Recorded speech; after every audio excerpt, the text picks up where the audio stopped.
Bonjour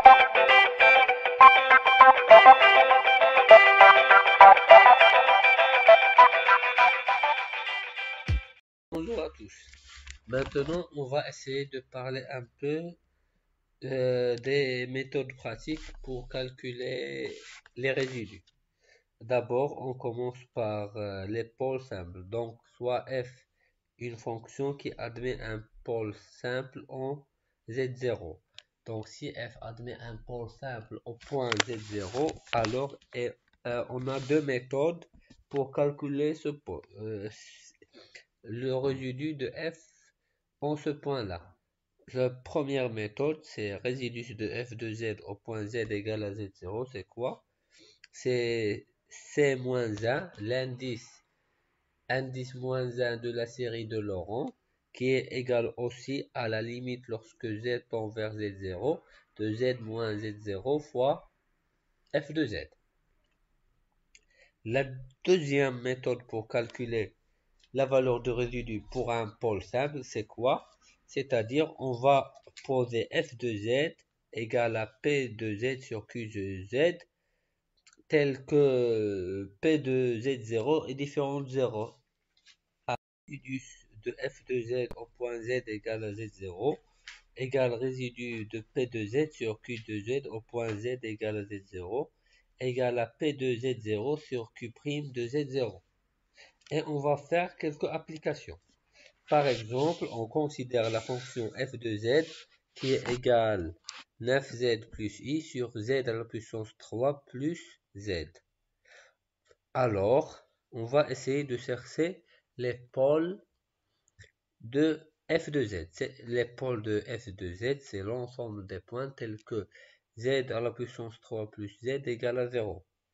Et on va factoriser par z, on aura z facteur de z au carré plus 1 égale à 0. C'est-à-dire que z fois z plus i fois z moins i égale à 0. Alors, on a trois pôles. Z0 égale à 0, Z1 égale à I et Z2 qui est égal à moins I. Car si on remplace Z par 0, on aura 0. Si on remplace Z par I, on aura I moins I égale à 0. Et si on remplace Z par moins I, donc moins I plus I égale à 0.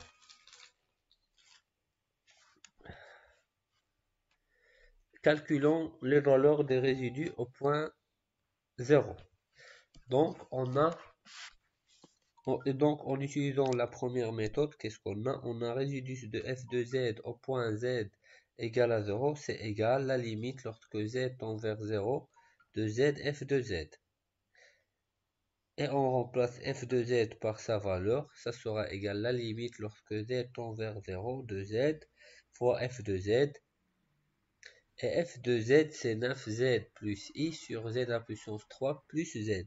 On va simplifier z avec z à la puissance 3 plus z. Qu'est-ce qu'il va rester? Il va rester ici z au carré plus 1. Donc c'est la limite lorsque z tend vers 0 de 9z plus i sur z au carré plus 1. Et en remplaçant z par 0, donc ça sera égal à 0. Donc ici, il va rester i. Et ici, elle va rester 1. Donc, i sur 1, c'est égal à i. Donc, on a calculé le résidu de f au point z égale à 0 et on a trouvé que c'est i.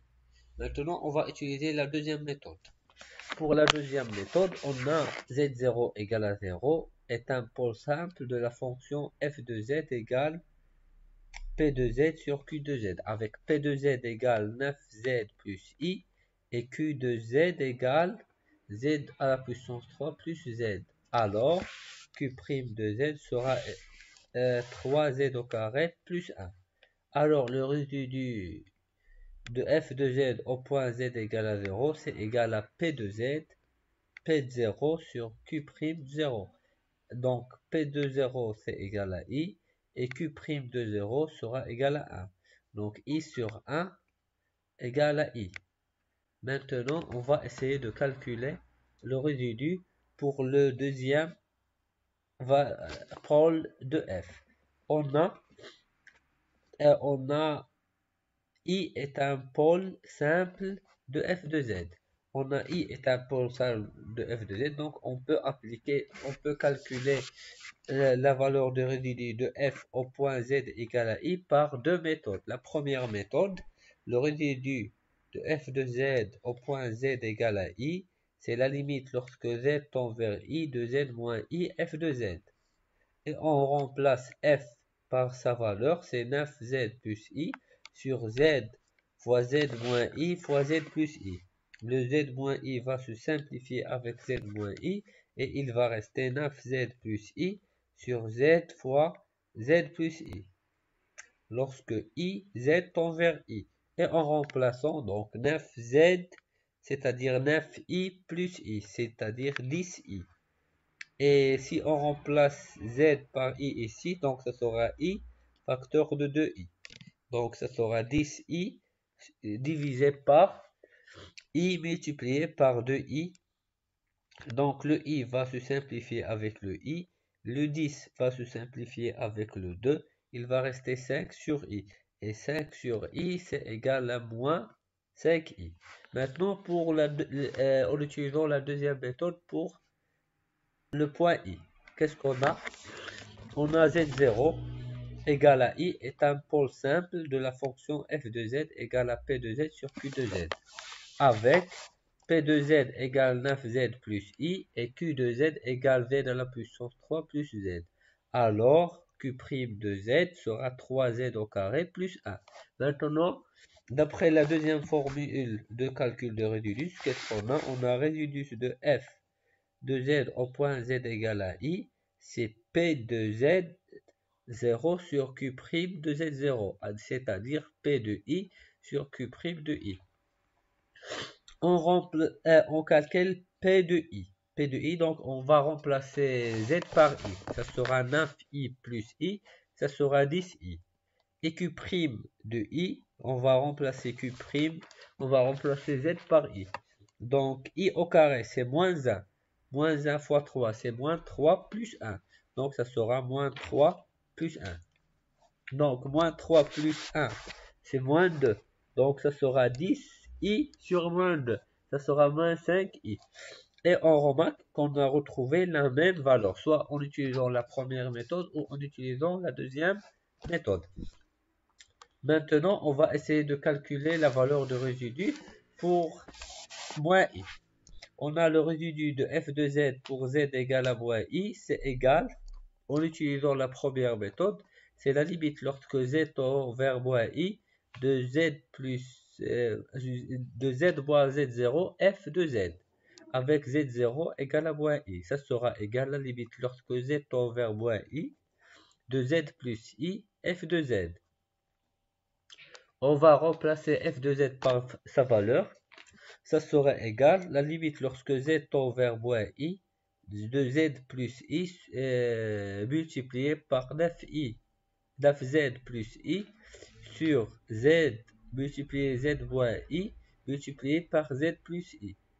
Ça sera égal, la limite lorsque z tend vers moins I, de 9z plus I sur z fois z moins I. En remplaçant z par moins I, donc ce sera moins 9i plus I, ce sera moins 8i, et divisé par z, ça sera moins I, et moins I, ça sera moins 2i.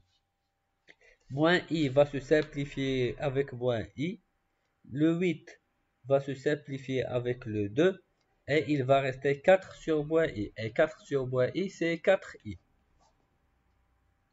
Et en utilisant la deuxième méthode, on a z0 égale à moins I est un pôle simple de f de z qui est égal à p de z sur q de z. Avec p de z égale 9z plus I et q de z égale à z à la puissance 3 plus z.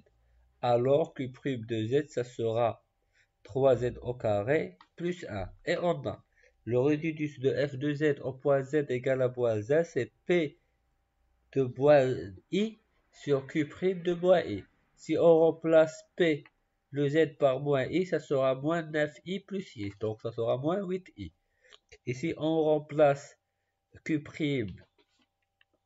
Z par moins I, ça sera moins 3 plus 1. Donc ça sera moins 3 plus 1. Donc ça sera moins 8 i sur moins 2. Donc moins 8 va se simplifier avec moins 2. Il va rester 4. Donc ça sera 4i. C'est les mêmes résultats. Donc en utilisant la première méthode ou la deuxième méthode, le résultat reste le même. On va essayer de parler un peu pour le calcul des résidus pour des pôles d'ordre m. Et on donne la définition suivante. Si la fonction f de z admet un pôle d'ordre m au point z0, alors le résidu de f de z au point z égale à 0, c'est égal à 1 sur m moins 1 factoriel, la limite lorsque z tend vers z0, de z moins z0 à la puissance m fois f de z, le tout la dérivée d'ordre m moins 1, avec z moins z0 à la puissance m fois z fois f de z, le tout la dérivée d'ordre m-1 et la dérivée d'ordre m-1 de la fonction z moins z0 à la puissance m f de z. Et on va essayer d'utiliser cette définition pour calculer la valeur des résidus d'une fonction f de z au point z0 qui est un pôle d'ordre m de la fonction f de z. Et on va essayer de voir l'exemple suivant. La fonction f de z qui est égale à 1 sur z au carré z moins 2 au carré z moins 4i puissance 3 admet 3 pôles. z0 égale à 0 est un pôle double de f de z ou un pôle d'ordre 2, car on a z à la puissance 2, c'est-à-dire que m égale à 2. Le point z1 égale à 2i est un pôle double de f de z ou un pôle d'ordre 2, c'est-à-dire m égale à 2, car ici on a z moins 2i à la puissance 2. Le troisième pôle, c'est le point z2 égale à 4i est un pôle triple de f de z ou un pôle d'ordre 3, c'est-à-dire que m égale à 3. Donc, qu'est-ce qu'on va faire? On va essayer de calculer la valeur de résidu pour z0 qui est égal à 0, qui est un pôle double, pour z1 qui est égal à 2i, qui est un pôle double, et pour z2 égale à 4i, qui est un pôle d'ordre 3. Calculons la valeur des résidus au point 0. On a z0 égale à 0 est un pôle double, c'est-à-dire m égale à 2 pour la fonction f de z. Alors, le résidu de f de z au point z0 égale à 0 égale 1 sur m moins 1 factoriel, la limite lorsque z tend vers z0, de z moins z0 au carré f de z, le tout la dérivée d'ordre m moins 1, avec m égale à 2 et z0 égale à 0. Donc ça serait égal 1 sur 2 moins 1 factoriel, la limite lorsque z tend vers 0, de z moins 0 au carré f de z, le tout la dérivée d'ordre 2, moins 1. 2 moins 1, c'est 1, donc c'est la dérivée première. Et 2 moins 1, c'est 1, donc 1 sur 1 factoriel. La limite lorsque z tend vers z0, de z au carré, f de z. Et f de z, c'est égal à z au carré, z moins 2i au carré, z moins 4i à la puissance 3, le tout, la dérivée. Donc z au carré va se simplifier avec z au carré et il va rester 1 sur z moins 2i fois z moins 4i à la puissance 3. Donc ça sera la limite lorsque z tend vers la limite lorsque z tend vers 0, de moins 5 plus 14i, le tout sur z moins 2i à la puissance 3, z moins 4i à la puissance 4. Ça sera égal à moins 14. On va remplacer z par 0. Donc ça sera moins 14 sur moins 2i à la puissance 3 fois moins 4i à la puissance 4. Et après simplification, ça serait égal à moins 7 sur 128. On a pour le deuxième point de i, on a z1 égale de i est un pôle double, c'est-à-dire m égale à 2.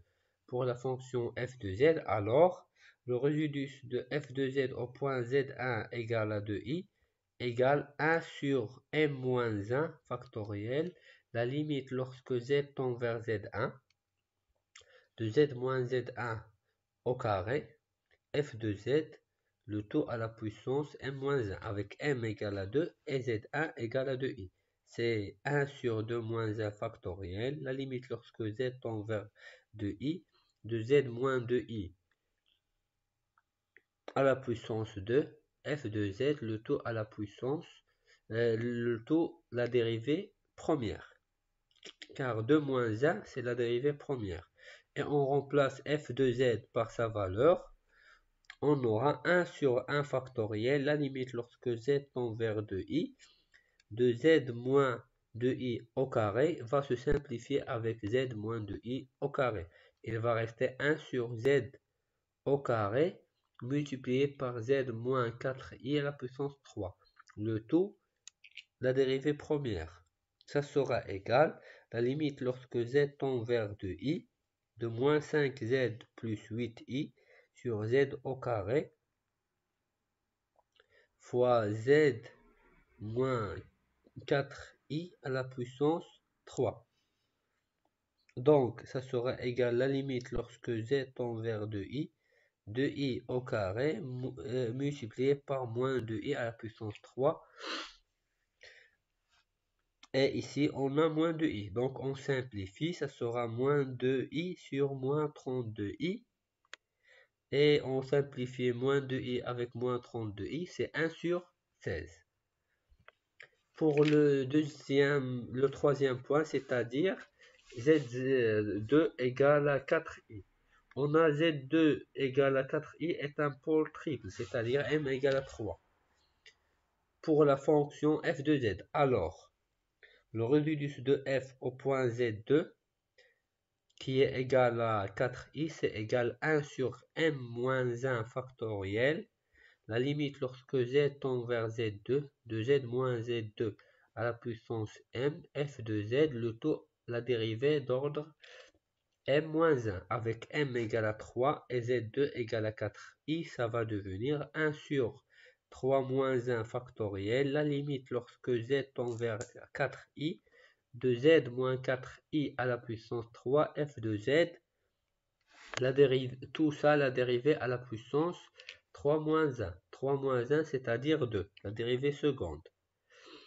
Et donc, ça sera 1 sur 2 factoriel. La limite lorsque z tend vers 4i, de z moins 4i à la puissance 3 fois f de z. Donc, on va simplifier z moins 4i à la puissance 3 avec z moins 4i à la puissance 3. Et il va rester 1 sur z au carré moins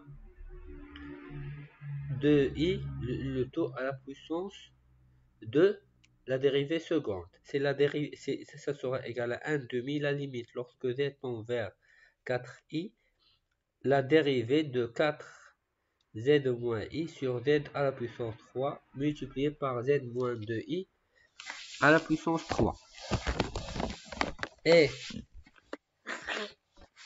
après le calcul de cette dérivée, qu'est-ce qu'on a? On a 1 demi, la limite lorsque z tend vers 4i, de moins 20 z au carré plus 10z plus 24. Le tout divisé par z à la puissance 4 multiplié par z moins 2i à la puissance 4. Et ça serait égal 43 plus 5i sur 16. Maintenant, on va faire un petit rappel. Donc, soit z un point singulier de f de z. Alors, si z0 est un pôle simple de f, on a résidus de f de z au point z égale à 0 égale la limite lorsque z tend vers z0 de z moins z0 f de z. Ça, c'est la première méthode pour calculer le résidu d'un pôle simple. La deuxième méthode, c'est écrire si f peut s'écrire sous la forme p sur q, alors le résidu de f de z qui est égal à p sur q au point z égale à z0 sera égal à p de z0 sur q' de z0.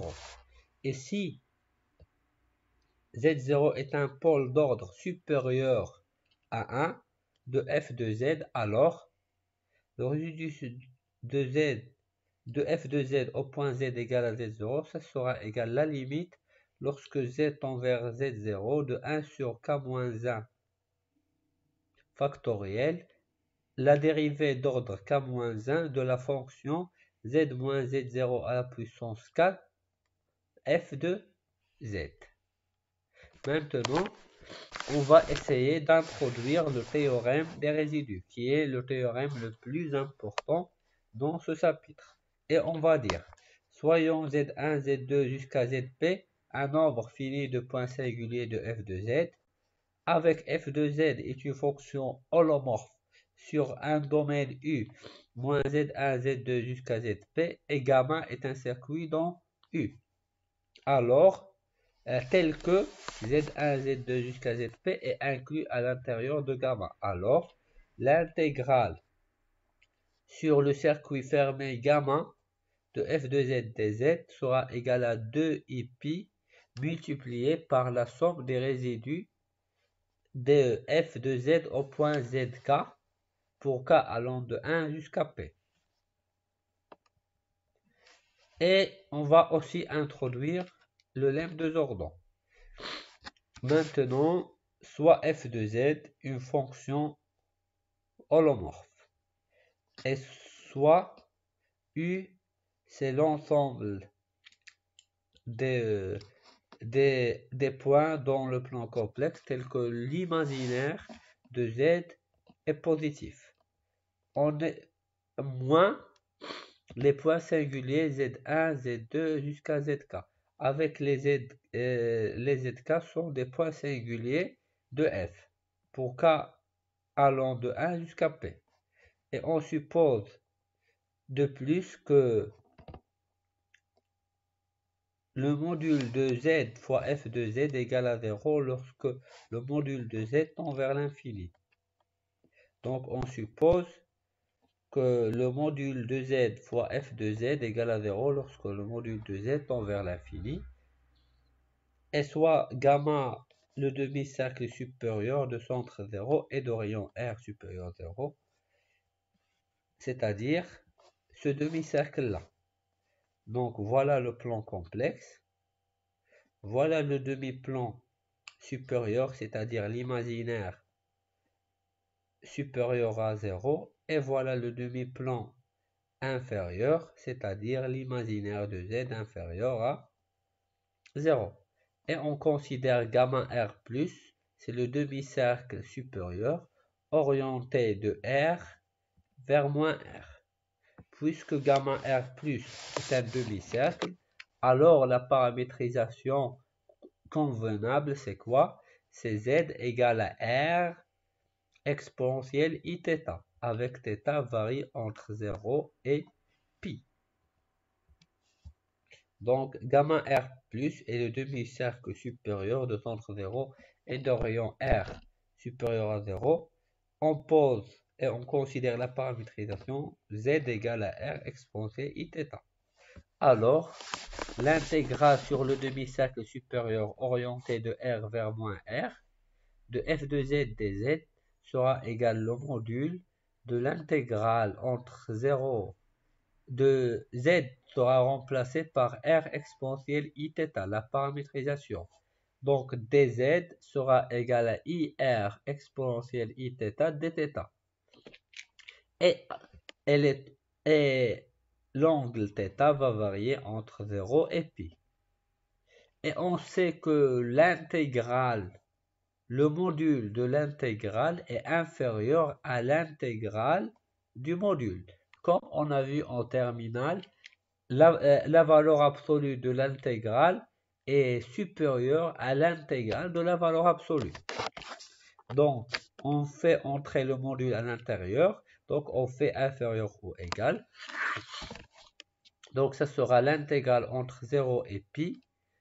Le module de f de r exponentielle Iθ fois r exponentielle Iθ dθ. Avec θ est entre 0 et pi. On majore f de r exponentielle Iθ fois r exponentielle Iθ par le sup des points qui appartiennent au plan complexe avec son imaginaire supérieur à 0 de f de z dz. Donc, qu'est-ce qu'il va rester? Il va nous rester l'intégrale entre 0 et pi de dθ. Et ça, c'est égal à pi. Donc, on a majoré f de r exponentielle Iθ fois r exponentielle Iθ par le sup de f de z fois z. Et il nous reste multiplié par pi, car l'intégrale entre 0 et pi de dθ égale à pi. Et on sait que la limite lorsque le module de z tend vers plus l'infini de z fois f de z égale à 0. Alors, cette quantité va tendre vers 0. Donc, le sup, lui aussi, va tendre vers 0. Donc, pi fois quelque chose qui tend vers 0 va tendre vers 0 lorsque le module de z tend vers 0. Lorsque le module de z tend vers l'infini. Alors, le module de z tend vers plus l'infini, c'est-à-dire que r tend vers plus l'infini, car le module de z égale à r, grand R. Alors, lorsque le module de z tend vers plus l'infini, ou lorsque grand R tend vers plus l'infini, l'intégrale sur le demi-cercle supérieur de f de z dz égale à 0. Et c'est ça le lemme de Jordan. Donc, qu'est-ce qu'il nous dit le lemme de Jordan? Il nous dit que si le module de z fois f de z égale à 0 lorsque le module de z tend vers l'infini, alors l'intégrale sur le demi-cercle supérieur de f de z fois z sera égal à 0 lorsque le module de z tend vers plus l'infini ou lorsque r tend vers plus l'infini, c'est la même chose. Et c'est ça la représentation du demi-cercle supérieur. Et maintenant, on va essayer de considérer une application. Posons gamma plus r, ce gamma plus r, grand gamma plus r, égale le petit gamma r plus union le segment moins RR est un chemin fermé. On peut le voir. Le petit gamma R plus, c'est le demi-cercle supérieur qui va de R vers moins R. Et le segment moins R est un segment qui va de moins R vers R. Donc, le demi-cercle supérieur union le segment moins RR est un chemin fermé ou est un circuit. Alors, posons grand gamma qui est égal au demi-cercle supérieur union le segment moins RR est un chemin fermé. Et puisque les ZK ont la propriété telle que l'imaginaire de ZK est supérieur à 0, pour k allant de 1 jusqu'à p, alors pour k assez grand, tous ces points singuliers vont appartenir à l'intérieur de ce circuit fermé. Car lorsque R tend vers l'infini, lorsque grand R est assez grand, tous les points zk vont appartenir à l'intérieur de gamma pour R assez grand. Alors, d'après le théorème des résidus, qu'est-ce qu'on a? L'intégrale sur gamma R plus, c'est égal de f de z de dz sera égal à 2i pi, la somme des résidus pour K, la somme des résidus qui sont à l'intérieur, c'est-à-dire 2i pi fois la somme des résidus de f de z au point zk pour K allant de K de 1 vers P. Et aussi, on a l'intégrale de gamma R de f de z dz, c'est égal l'intégrale sur le segment moins R de f de z dz plus l'intégrale sur le demi-cercle supérieur de f de z dz. Et après une paramétrisation, car sur le segment moins RR, on peut considérer que x égale à z. Et puisque z varie entre moins R et R, alors le x va varier entre moins R et R. Et dx sera égal à dz. Donc, l'intégrale sur le segment moins R de f de z dz sera égale, avec changement de variable ou paramétrisation, l'intégrale de f de x, puisque z égale à x, dz sera égal à dx. Et puisque le z varie entre moins R et R, le x va varier entre moins R et R. Qu'est-ce que ça veut dire? Ça veut dire l'intégrale entre moins R et R de f de x dx plus l'intégrale sur gamma R plus le demi-cercle supérieur de f de z dz sera égal à 2i pi, la somme des résidus de f de z au point zk pour k égale à 1 jusqu'à p. Maintenant, qu'est-ce qu'on a? On a l'intégrale sur le circuit fermé grand gamma R plus f de z dz sera égal à 2i pi, la somme des résidus des points qui sont à l'intérieur. Alors, et ça c'est vrai pour tout R assez gros. Alors, on peut faire tendre R vers plus l'infini et cette relation va rester la même. C'est-à-dire que 2i pi, la somme des résidus, sera égale à la limite lorsque R tend vers l'infini du circuit gamma R plus de f de z dz sera égale la limite lorsque R tend vers l'infini, l'intégrale sur le demi-cercle supérieur de f de z dz plus la limite lorsque R tend vers l'infini sur le segment moins RR de f de z dz. Et ça, c'est égal la limite lorsque R tend vers l'infini sur le demi-cercle supérieur de f de z dz. Et après la paramétrisation, ça sera l'intégrale lorsque R tend vers l'infini entre moins R et R avec z égale à x et dz égale à dx. Et d'après le lemme de Jordan, qu'est-ce qu'on a? On a, si le module de z, f de z égale à 0, lorsque le module de z tend vers l'infini, alors l'intégrale sur le demi-cercle supérieur de f de z dz sera égale à 0 lorsque le module de z tend vers l'infini ou lorsque r tend vers l'infini. Alors le premier intégral, la limite, va tendre vers 0. Donc il va nous rester seulement la limite lorsque r tend vers l'infini de l'intégrale entre moins r et r, f de x dx. Lorsque r tend vers l'infini, moins r va tendre vers moins l'infini et plus r va tendre vers plus l'infini, f de x dx. Maintenant, on va faire une application ou un exercice. Soyons à 1 réel supérieur à 1. On va essayer de calculer la valeur de l'intégrale généralisée suivante, c'est-à-dire l'intégrale entre moins l'infini et plus l'infini de dx sur 1 plus x au carré multiplié par x au carré plus a au carré.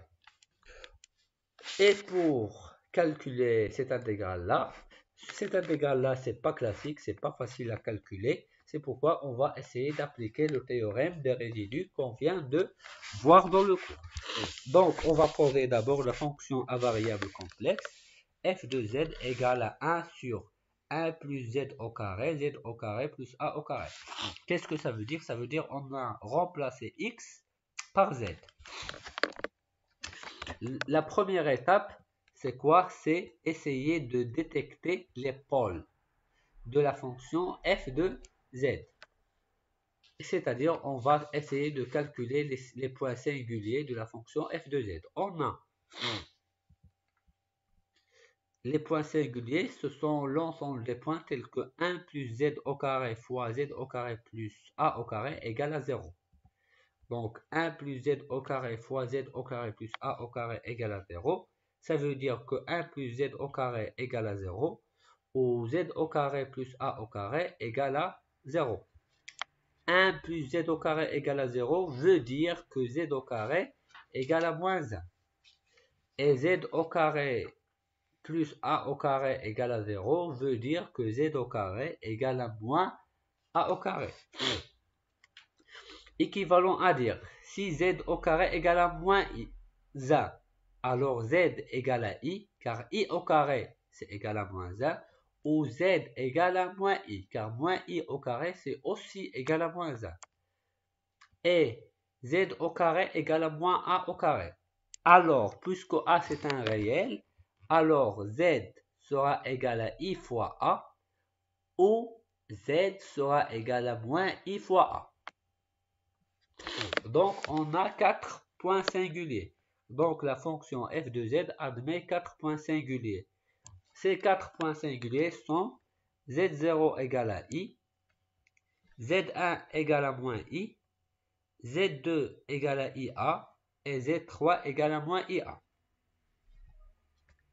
Maintenant, voilà les singularités. La première singularité, c'est i, z0 égale à i, z1 égale à moins i, z2 égale à ia, z3 égale à moins ia. Maintenant, on considère le demi-cercle supérieur de centre 0 et de rayon R supérieur à A. Donc voilà A et voilà le demi-cercle gamma R plus, le demi-cercle de centre 0 et de rayon R avec grand R supérieur à A. Maintenant, on considère le circuit gamma R plus, grand gamma R plus. C'est quoi grand gamma R plus? C'est le circuit composé du segment moins R, R union le demi-cercle supérieur. C'est-à-dire, on écrit, on a grand gamma R plus égale moins RR union gamma R plus avec gamma R plus et le demi-cercle supérieur de centre 0 et de rayon grand R orienté du point R vers le point moins R, c'est-à-dire orienté dans le sens positif, c'est-à-dire le sens contraire des aiguilles d'une montre. Donc ce circuit-là, grand gamma R+, est un circuit orienté dans le sens positif. On a f de z est une fonction holomorphe sur C moins les singularités z0, z1, z2 et z3. Donc voilà z0, c'est ci, z1 c'est moins i, z2 c'est ia et z3 c'est moins ia. Donc f de z est une fonction holomorphe sur le plan complexe C tout entier, moins les singularités i, moins i, ia et moins ia. Et on a z0, z2 appartient à l'intérieur du circuit gamma R plus et Z1, Z3 n'appartient pas à l'intérieur du circuit gamma R plus. Voilà, Z0 et Z1. Z0 appartient à l'intérieur. Z1 appartient à l'extérieur. Z2 appartient à l'intérieur et Z3 n'appartient pas à l'intérieur du circuit. Donc, les points qui appartiennent à l'intérieur, c'est I et IA, c'est-à-dire Z0 et Z2. Et les points Z1 et Z3 appartient à l'extérieur. C'est exactement ça. C'est-à-dire que les seuls points, les seules singularités appartenant à l'intérieur, c'est Z0 et Z2. Alors, d'après le théorème des résidus, l'intégrale sur le circuit fermé orienté dans le sens positif f de z dz sera égale à 2i la somme des résidus des points qui sont à l'intérieur. Et les seuls points de singularité qui sont à l'intérieur, c'est z0 et z2. Donc, ça sera égal à 2i le résidu de f de z au point z0 égale à 0 plus le résidu de f de z au point z égale à z2 avec r est supérieur au max de 1 et a pour toute valeur de a. Et ça, c'est vrai pour tout r supérieur à 1a, alors on peut passer à r vers l'infini. Et lorsque r tend vers l'infini, qu'est-ce qu'on aura? On aura la limite. Lorsque r tend vers l'infini de l'intégrale sur le circuit gamma r de f de z dz sera égal à 2i le résidu de f de z au point z égale à z0 plus le résidu de f de z au point z égale à z2. Et ça, c'est l'équation 1. D'abord, qu'est-ce qu'on va faire? On va essayer de calculer le résidu de f au point z égale à z0 et le résidu de f au point z égale à z2. Donc, calculons le résidu de f au point z égale à z0 et le résidu de f au point z égale à z2.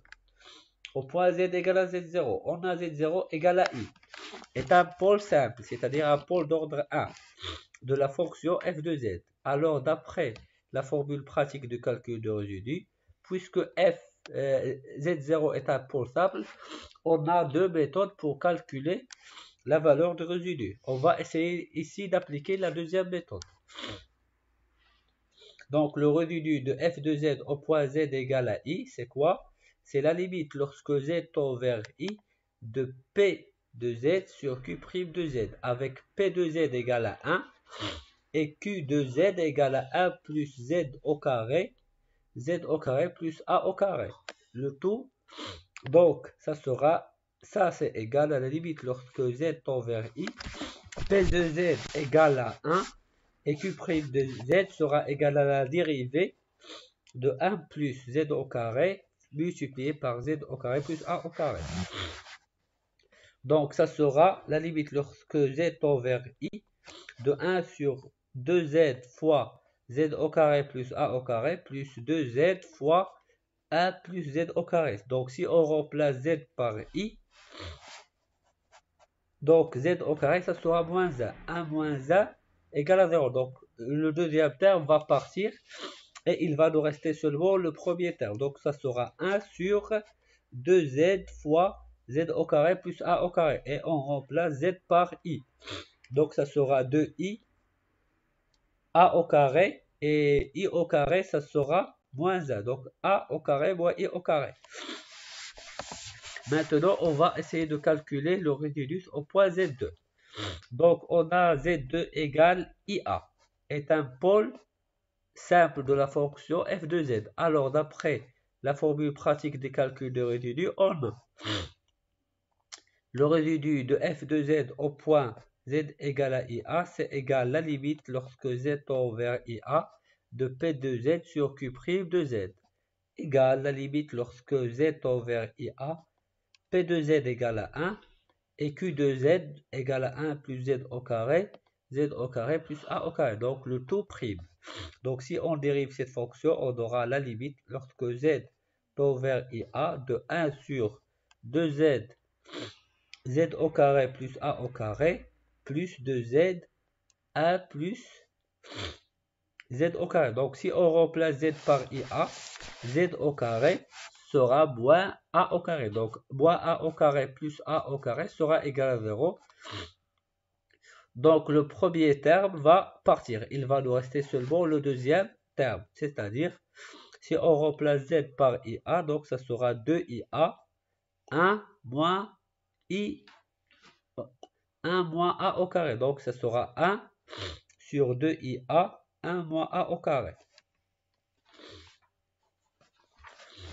Et donc, on a calculé les deux valeurs des résidus. Maintenant, pour la partie gauche, qu'est-ce qu'on a? On a pour R assez grande, c'est-à-dire supérieur à 1 et A, on a l'intégrale sur le circuit de f de z dz sera égal l'intégrale sur le segment moins RR de f de z dz plus l'intégrale sur le demi-cercle supérieur gamma R de f de z dz. Et on commence. Sur le segment moins RR, on considère la paramétrisation z égale à x. Car voilà le segment moins RR. Donc, il est la paramétrisation la plus facile sur ce segment-là, c'est z égale à x. Donc, dz égale à dx. Et puisque le z varie entre moins r et r, alors le x va varier entre moins r et r. Sur le segment moins RR, on considère la paramétrisation z égale à x. Alors, dz égale à dx. Et puisque le z varie entre moins r et r, alors l'intervalle de variation de x, c'est moins r et r. Et pour tout, et on a l'intégrale sur moins rr de f de z dz, c'est l'intégrale sur le segment moins rr de dz sur 1 plus z au carré plus a au carré. Maintenant, on va remplacer z par x et dz par dx. Donc, ça sera dx sur 1 plus x au carré multiplié par x au carré plus a au carré. Et puisque z varie entre moins r et r, alors le x va varier sur l'intervalle moins r et r. Alors, en faisant tendre r vers l'infini, la limite lorsque r tend vers l'infini de l'intégrale de f de z dz sur le segment moins r r sera égale dx sur 1 plus x au carré multiplié par x au carré plus a au carré. Lorsque r tend vers l'infini, moins r va tendre vers moins l'infini et r va tendre vers plus l'infini. Donc, on a terminé la première paramétrisation. Maintenant, pour la deuxième paramétrisation. Sur le demi-cercle supérieur, qu'est-ce qu'on a? On a le module de z fois le module de f de z, c'est égal le module de z, et on remplace f de z par sa valeur. C'est 1 sur 1 plus z au carré, multiplié par z au carré plus a au carré. Et ça, c'est égal au module de z sur 1 plus z au carré fois le module de z au carré plus a au carré. Et ça va tendre vers 0 lorsque le module de z tend vers l'infini. Alors, d'après le lemme de Jordan qu'on vient de voir, l'intégrale sur le demi-cercle supérieur de f de z dz va tendre vers 0 lorsque le module de z tend vers l'infini, c'est-à-dire lorsque r tend vers l'infini. On déduit alors que l'intégrale sur le circuit gamma de f de z dz lorsque r tend vers l'infini sera égale la limite lorsque r tend vers l'infini sur le segment moins r de f de z dz plus l'intégrale la limite lorsque r tend vers l'infini de l'intégrale sur le demi-cercle supérieur de f de z dz. Le deuxième intégrale, ça va tendre vers 0, qu'on vient de voir. Alors, il va rester seulement égal à la limite lorsque entre moins l'infini et plus l'infini de dx sur 1 plus x au carré fois x au carré plus a au carré qu'on vient de chercher.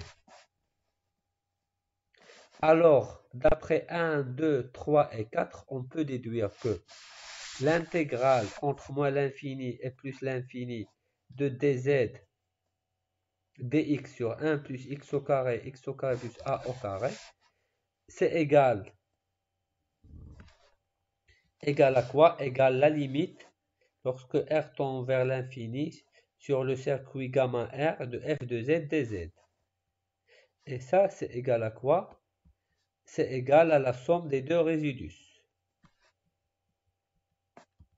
Donc, c'est égal à la somme des deux résidus, le premier résidu, au point z0 de la fonction f de z et le deuxième résidu de la fonction f de z au point z2. On a déjà calculé d'après 2 que le premier résidu au point z0 c'est égal à 1 sur 2i a multiplié par a au carré moins 1. Et le deuxième résidu d'après 3 c'est égal à quoi? C'est égal à 1 sur 2ia multiplié par 1 moins a au carré. Donc, ça serait égal. Donc, on va factoriser. On va factoriser par 2ia. Voilà 2ia. Et par a au carré moins 1. Voilà a au carré moins 1. Donc, ici, on va multiplier par a pour qu'il soit 2a, 2ia. Donc, on va multiplier ici par a. Et ici, on va multiplier par moins 1. Pour que ça devienne a au carré moins 1.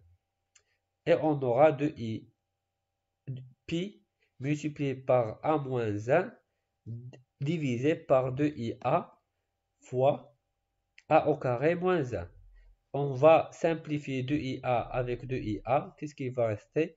Il va rester pi a moins 1 divisé par a fois a au carré moins 1. Et on sait que a au carré moins 1, c'est une identité remarquable qui peut s'écrire sous la forme a moins i fois a plus i. Donc a moins i va se simplifier avec a moins i et il va rester seulement a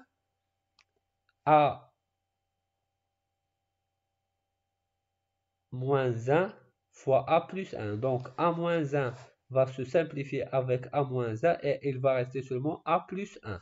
Donc on aura, ça sera égal pi sur a fois a plus 1. Car on a simplifié a moins 1 avec a moins 1. Et ainsi, on aura terminé le cours pour cette séance. Merci beaucoup pour votre attention.